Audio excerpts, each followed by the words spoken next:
Bismillahirrahmanirrahim. Elhamdülillahi Rabbil alemin. Vel akibetu lil muttaqin.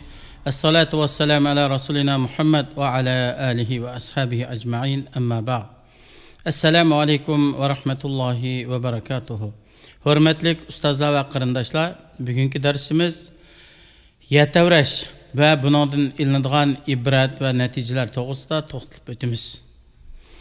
Yetavrash, yanar tağ, gün tutuluş, ay tutuluş, boran, sel, hava tutuluş, şamal, kecha gündüz, quyosh, ay, issiq, soğuk, yulduz ve asman cisimleri qatarlıq narsalarning hammasi Allah'ның birligi, parvardigarligi, hammani idora qilguvchi ekanligi, qudratining kattaligi, tadbirining mukammalligi, ibodatga haqliq ekanligi, hech qanday sheriki yo'q, yakka yegona ekanligi, uningdan boshqa ibodatga loyiq hech bir ma'budning yo'q ekanligi, mahluqotlarning hammasining uningga ehtiyoji ekanligi, uningga bo'ysundiganligi, bu ishlarda tabiatning hech qanday kuch qudrati yo'q ekanligi, uningdan bizga yetgan narsa xato yetgan emas, bizga yetmagani xato ketgan emas ekanligining katta dalilidir.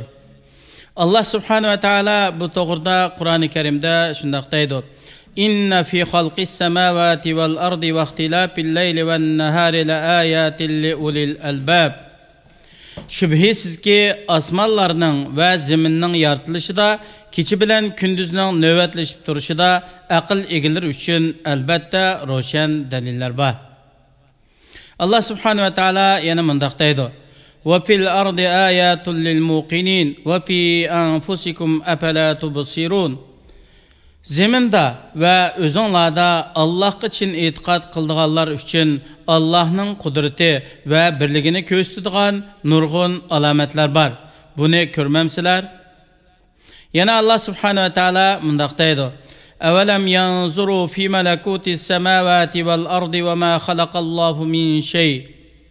Ular osmonlarning ve zeminning saltanati ustida, Allah'ның yaratgan mahluqatlari ustida fikr yurgizmamdi? Allah subhanahu wa ta'ala mundaq deydi: "Ve ma kana Allahu liyu'jizahu min shay'in fis semawati ve la fil ard, innehu kana aliman qadira." Osmonlardagi ve zemindagi hech narsa Allah'ni ilojsiz qoldirolmaydi. Allah subhanahu wa ta'ala hakikaten hammani bilguchidir, hammaga qodirdir. Allah Ta'ala'nın bendilerine ata qilgan ve nurgun kişiler bundan g'afil qolgan katta ne'matlarning biri zeminning tavranmasdan mustahkam turishidir. Bu to'g'rida Allah subhanahu wa ta'ala mundaq deydi: "Allohullazi ja'ala lakumul arda qarara was samaa binaa." Allah sizlarga zeminni turalg'u, osmonni bino qildi. Allah subhanahu wa ta'ala mundaq deydi: "Amma ja'alal arda qararan ve ja'ala khilalaha anhara ve ja'ala laha rawasiya ve ja'ala baynal bahrayni hajiza a'ilahum ma'allah bel aktharuhum la ya'lamun."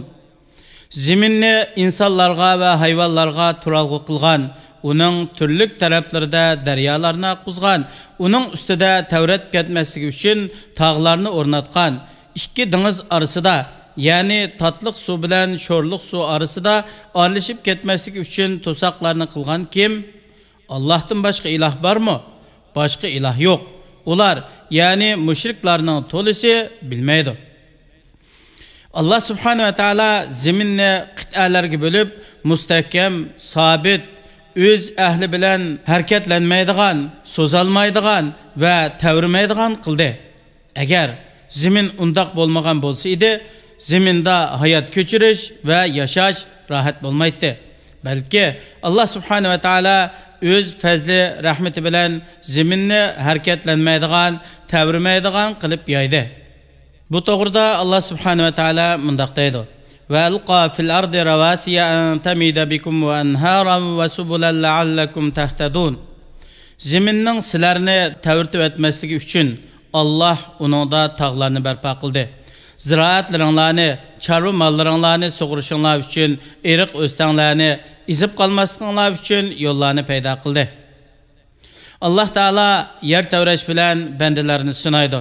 Buningda Alloh taolaning zaminni mustahkam qilganligi, uning ustida xaloyiqlarning qaror ilish uchun tuz yayganligi, uningda dehqonchilik, chorvachilik, o'rmonchilik va binokorlik qurilishi qatorliq ishlarni qilish imkoniyati bo'lganligi va uningdan sanoqsiz yaxshiliklardan manfaatlanishdan iborat katta ne'matini aslash bo'ladi. Bu to'g'rida Alloh subhanahu va taolo Qur'oni Karimda shunday deydi: Alam naj'alil arda mihada wal jibala awtada. Zeminning ustida muqim nishonlar va keng tuzdanliklarga ziroat terib foydalanishinglar uchun zeminni bisat qilmadikmi? Zeminning tavrab ketmasligi uchun tog'larni qo'ziq qilmadikmi? Alloh taolo mundaq deydi: Afala yanzuruna ilal ibli kayfa khuliqat va ilas samai kayfa rufi'at va ilal jibali kayfa nusibat va ilal ardi kayfa sutihat. Ular qarmamduki tugilar qandaq yartildi, osmon qandaq egiz qilindi, tog'lar qandaq turg'izildi, zemin qandaq eyitildi. İmam İbnül Qayyim rahimahullah mundaq deydi: Zemin va zeminning ustidagi narsalarning yartilishini o'ylab beqing. Zemin yartilganda jonliqlarning hayot ko'chirish imkoniyatiga ega bo'lishi, o'simliklarning yiltiz tortib o'sishiga muvofiq bo'lishi, jonliqlar va insonlarning o'z turmush yo'llari uchun harakat qilishi, rohatlanib o'ltirishi, tinchlanish uchun uxlashi va barliq xizmatlarini to'liq ado qilish uchun tinch turg'uchi holatda yaratilgan. Agar zemin bir tarafga qing'ib tavrab ketadigan bo'lsa edi, ular zeminning ustida o'rinlashga qodir bo'la olmaydi. Binokorlik qurilish qila olmaydi. Sanoat, tijorat, dehqonchilik va hech qanday foydali ish qilish imkoniyatiga ega bo'la olmaydi. Ularning ostidan zemin tavrinib tursa, ular zemin ustida qandaqmi tinch xotirjam turmushda yashay oladi? İnsanlarga yetgan eng oz 1 minut yoki enadimmi qisqaroq holatda yuz bergan yer tavrash hodisasida ular uy makonlarini tashlab qichishidan ibrat olmamsizlar. Shundaq, biz dunyoda qaraydigan bo'lsak, 40 sekund, 50 sekund, 1 minutga yetmagan vaqt ichida agar yer kuchliroq tavrab qolsa, nurg'unlagan isil imoratlar, millionlab dollar xarjlab sağan binolarning hammasi minut ichida yer bilan yakson bo'ladi. İnson buningdan Alloh subhanahu va taolaning o'zlariga ato qilgan bu ne'matlarni qadrlashi, ne'matga yarasha Allohga shukr etish kerak. Alloh taolo haqiqatan buni oyat bilan ularni ogohlantirib mundaq deydi: وَأَلْقَى فِي الْأَرْضِ رَوَاسِيَ أَنْ تَمِيدَ بِكُمْ وَأَنْهَارًا وَسُبُلًا لَعَلَّكُمْ تَهْتَدُونَ. Zeminning sizlarni tavritib etmaslik uchun Alloh uningda tog'larni barpo qildi. Ziroatlaringlarni, chorva mollaringlarni sug'urishinglar uchun, eriq o'stanglarni izib qolmasliginglar uchun yo'llarni barpo qildi. Alloh subhanahu va taolo mundaq deydi: Allohullazi ja'ala lakumul arda qararan was samaa binaa. Allah sizlarga zeminni turalg'u, osmonni bino qildi. Alloh taolo mundaq deydi: Allazi ja'ala lakumul arda mahda. Tarjimasi: Allah zeminni sizlarga bisat qilib berdi. Yer tavrashning ko'p bo'lishi, umumyuzlik bo'lishi va davomlashishi bo'lsa, qiyomatning kichik alomatlari va oldin ko'rinishlari. Bu to'g'rida Payg'ambarimiz sallallohu alayhi va sallam mundaq degan: Qiyomat bo'lishdan ilgari olimlar o'lib ilm oxirlashidi. Yer tavrash ko'p bo'ladi. Mag'rib, mashriq yaqin bo'ladi. Yana hamma taraf yiqilishidi. Fitna fasod oshkora bo'ladi. O'lim va o'ltirilish ko'p bo'ladi. Hatto mol ko'p bo'lib ketadi. Shu vaqtda qiyomat bo'ladi.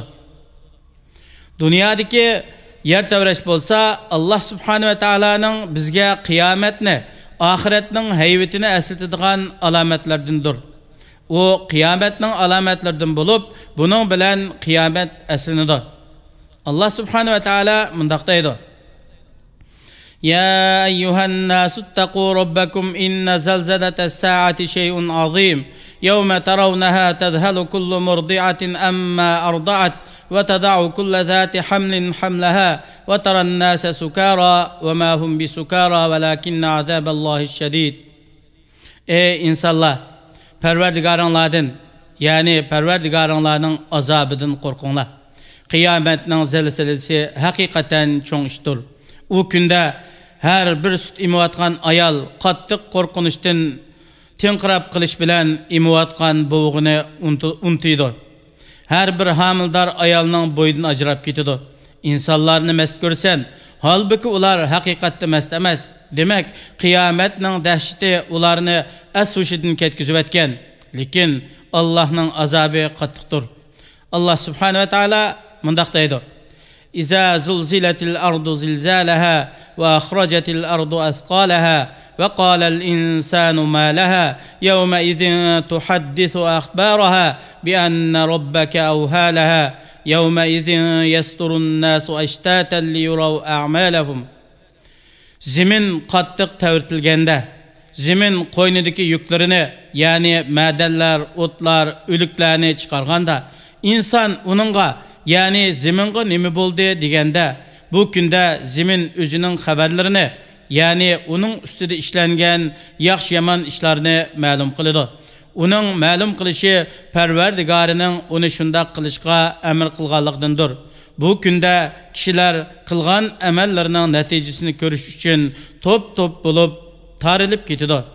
Allah subhanahu wa ta'ala mundaq deydi: "İza rujjatil ardu rajja ve bussatil jibalu batha fakanat haban munbatha." Tərcümesi: zemin qattiq təvirtilgan, tağlar parçalanıb tozandek tozub ketgan çağda qiyomat ba'zilarini do'zaxga kirgizish bilan darajasini tushirdi, ba'zilarini jannatga kirgizish bilan darajasini ko'tardi. Allah subhanahu va taolo bu oyat karimada qiyomatning intayin dahshatli ekanligini bayon qildi. Ya'ni zemin harakatlantirilgan, tavirtilgan, davoltilgan, tog'lar parcha-parcha bo'lib etilgan yo'ngdak, chang to'zandek to'zgan vaqtida qiyomat bo'ladi.